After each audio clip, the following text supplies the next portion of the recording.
Good morning. I tell you, this week got around pretty quick again. It got back to us. Excited about winning the game last week. I think that there were a lot of positives and still a lot of things that we can keep the team grounded on. A lot of things to work on. Got to play a lot of players, so that's always good for morale. And a chance to see some of the young guys, and looking forward to seeing how much improvement we can make from week 1 to week 2. Certainly the competition level is going to ratchet up a little bit, so we'll see if we can make some improvement in a ton of areas from last week to this week. So with that, I guess we'll open it up for questions. Did you see any differences looking at them in the Purdue game versus what you guys saw last year in terms of what they were doing offensively or defensively? No, I think they're very similar. I think that Rick's kind of had a plan, and they've pretty much stuck to it. Both guys that are the coordinators, I think, were on staff, and so there's a lot of continuity with what they were doing a year ago, I think.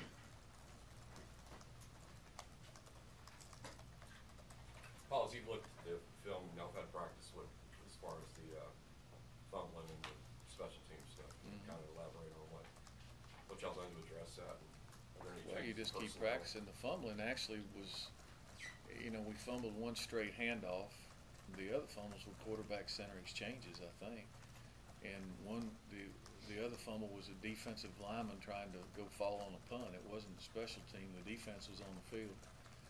We didn't have a punt returner in. We were just going to take the ball wherever they kicked it, and we just made a poor judgment call to go down and try to ball on the ball. You just keep working on it. It's frustrating to everybody. It's frustrating to me that you have quarterback center exchange problems. We work on it every day in practice and continue to work on it, make it a big deal, and hope those go away. It's a lot of it's fundamental issues, and well, not all, a lot of it. It's all fundamentals, really. Of course, there's always a story.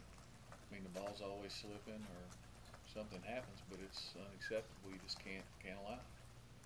How would you rate the performance of the offensive line? How much bad time did it look back? They were okay. I mean, nothing great. We got to play better up there. You kind of gave the answer a little bit, but with center quarterback change, is it typically one thing is not going right, or someone's not doing one particular aspect of the job, or is it really, it could be a variety of different Well, it depends on who you ask. If you ask the center, he'll tell you he's snapping it up there. If you ask the quarterback, he'll tell you he's not getting it. It can be a myriad of things. I mean, a couple of them I think we pulled out quick. There was a couple that were just bad snaps, so it was some of both.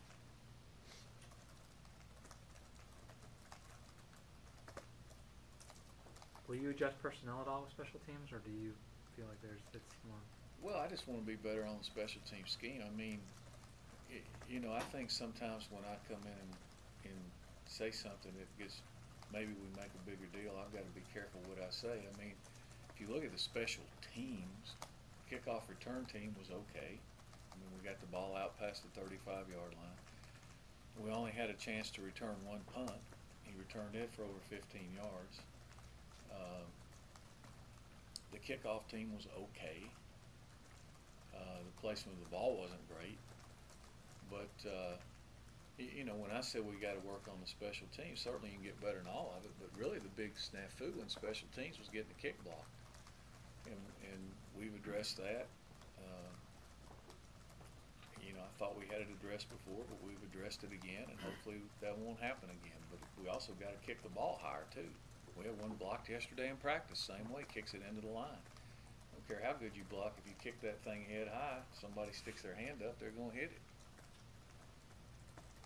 So from that aspect, we just got to keep refining and doing those kind of things. But to me, it's way too early to evaluate changing a lot of personnel on special teams and all those kind of things, because it's pretty hard to evaluate the punt return team. I mean, I think they netted about 33 yards a punt, but they're running sideways, kicking it on the ground. You're not going to have many returns.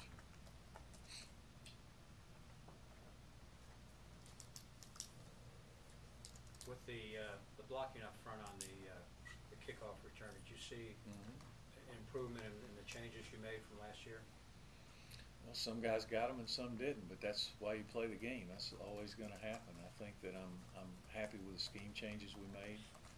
I think guys know who they got. It's just a question of blocking. And you know, like I said, I think we got the kickoffs, the ones we returned out past the 30 every time, and he looked like he was close to breaking a couple. One time he kind of tripped himself, and you know, they'll get better at that, I hope. But I'm happy with the scheme. Do you think the success of the passing game in the first game is going to help the confidence of the quarterbacks and receivers? It might. I mean, you know, I wouldn't make too big a deal out of one game. We did. So it's just kind of the nature of the way the game went. It's the nature of the way they were playing, and some individual guys made some good plays. You know, two of the long pass plays were hitch routes that Stephen and Tyler stiff-armed guys and got away from them. As the competition increases, that will be less likely. But I thought that we did throw the ball more efficiently. We protected better than we did last year, which gives us a chance to throw the ball, I think. Well, Paul, these guys they're at Purdue last week. They're a third ACC team to visit there. It's really a two-for-one swap scheduling-wise, but it speaks to what they're trying to accomplish with their program. To arrange a situation where y'all go visit. Yeah, well, they're trying to grow their program, and that league has got to do some things. I mean, they play some BCS teams. They're money games for them to help their athletic department, and in return, they got us coming there. So, you know, they play 2-for-1s, or they'll go to other places and play because they have to, and they've been very competitive. I don't think they're going to shy away from us because we're Georgia Tech. They're excited that we're coming, I'm sure.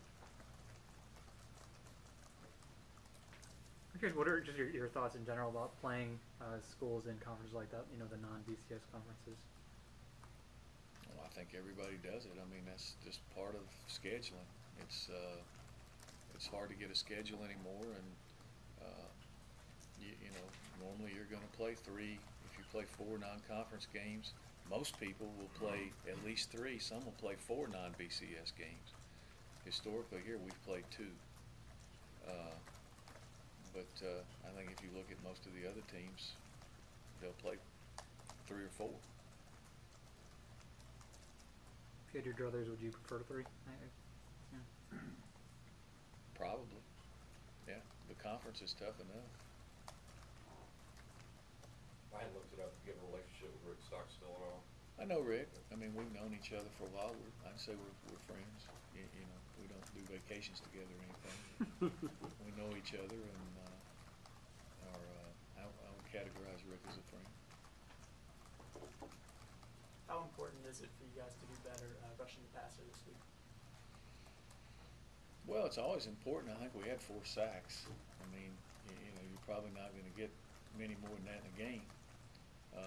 The big question is going to be, as the competition gets better, can we continue to get, you know, if you average 4 sacks a game, you'll probably lead the country at the end of the year.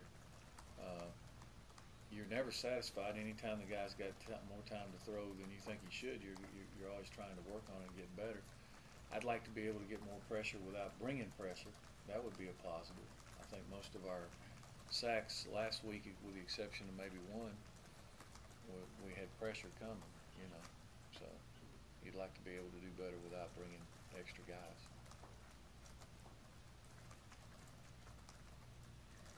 Can you tell me how Tyler ended up here, Tyler Kidney? It sounds like he had a connection, I guess, through a coach with you. Is that right? Well, when Tyler was in high school, a guy named Pat Spurgeon, who used to help coach at Georgia Southern, who helps a bunch of high school teams. Everybody knows him as Doc Spurgeon. Doc called me and asked me if Tyler could walk on. He thought that he would be a good player, and he fit what the academic we could get him in school, and so yeah, it was a deal where we brought him in to walk on. you basically took him on Coach Spurgeon's recommendation. Well, yeah, and we watched him on tape, but I've known Doc Spurge for a long time, and yeah, I know him well enough to take a walk on if he recommends one. Plus, it's hard for us to find guys that can get in school and walk on. Any redshirt decisions coming? Yeah, well, they'll be here over the course of the season. We know for a fact that most of the guys who were in jerseys and didn't wear pads are going to redshirt on the last game unless 2 or 3 guys get hurt. The guys who dressed out, still up in the air. I mean, we'll see. We may have to have them.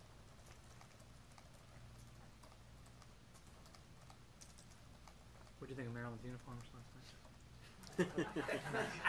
I got more to worry about than Maryland's uniforms. I've gotten enough emails on our uniforms. I don't need to worry about Maryland's. If you're looking at the film, did you have trouble seeing the numbers or even on the field? Or? No. Of course, I know who they are. But no, we didn't have any trouble. But I can understand that it was hard to see from the upper deck, I guess. So we'll try. I think Dan's working to try to adjust it.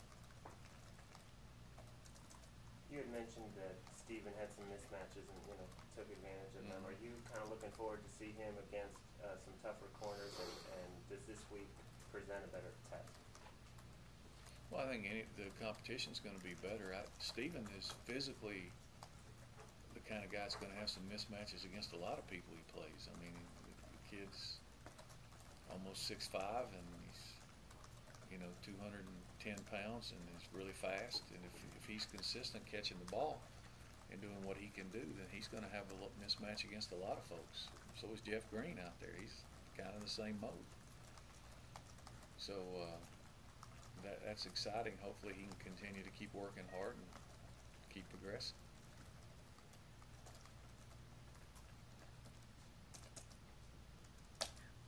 Will it be necessary at all for you to have Coach McCollum talk to the team about what playing up there is like or anything like that, other than it's loud? And I don't think so.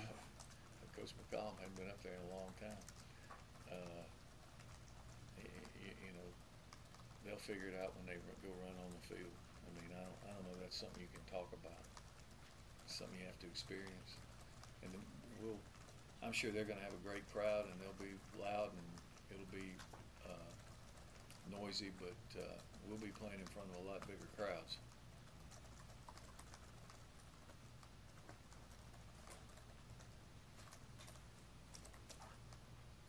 What was your impression of the game last night, aside from the uniform? What I can remember, I actually fell asleep. I woke up at the end when right before the guy from Maryland kicked the field goal. I thought both teams looked good. I mean, Maryland moved the ball really well until they got in the red zone. I thought, you take 8 starters off any team, that's going to be tough. I thought that the kids from Miami stayed in there and had a chance to win the game right till the end.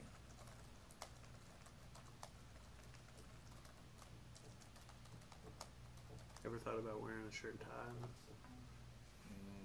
No. You ever thought about wearing one of the games? I did for years. Don't anymore. Pretty good. I'd like to As soon as see I could. Be sharp. Maybe I'll do that for the Georgia game. That'd be good. For you. do you have any thoughts about just all the talk and some of the movement with conference realignment about what it says about the game or just where things are headed? I try not to worry about stuff I can't control, and I don't have any control over that. Or you have to trust the presidents and athletic directors and conference and all that to get it right. We're going to play wherever they tell us to play. So.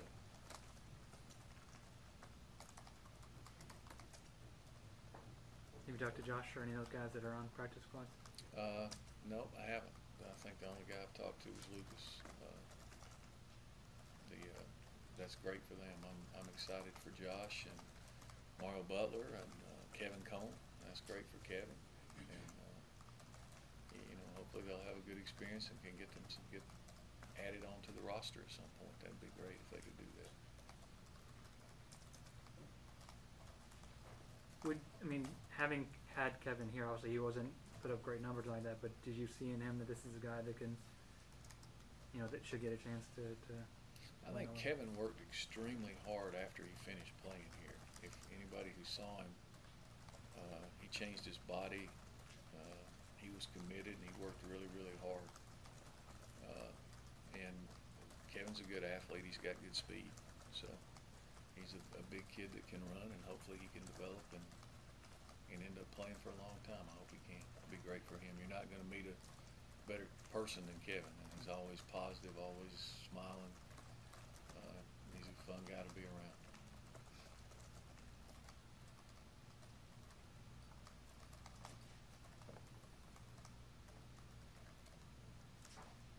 Coach, when you're game planning this early in the season, how much thought do you put into not revealing too much of your playbook before you get into conference play and some of the bigger games? Not a lot, really. That's a good question, but we basically got a system, and we just try to refine our system every week, and then get into the game and try to decide.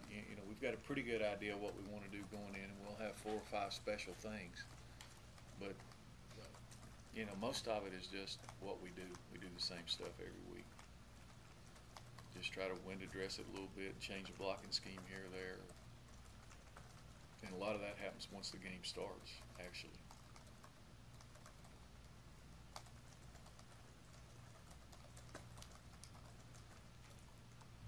What'd you see from Jay Finch the first game?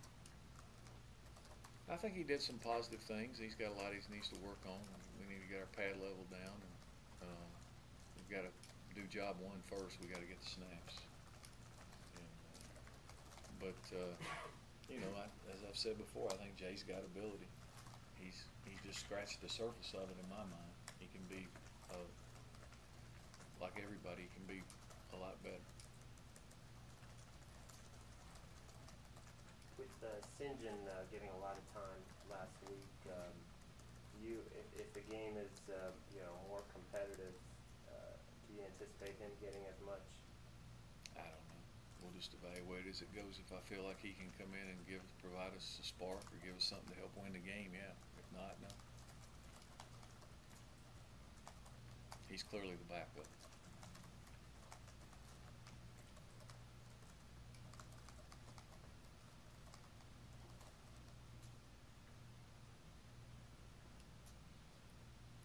Anybody else? All right, guys. Thanks. All right, thanks. That's good.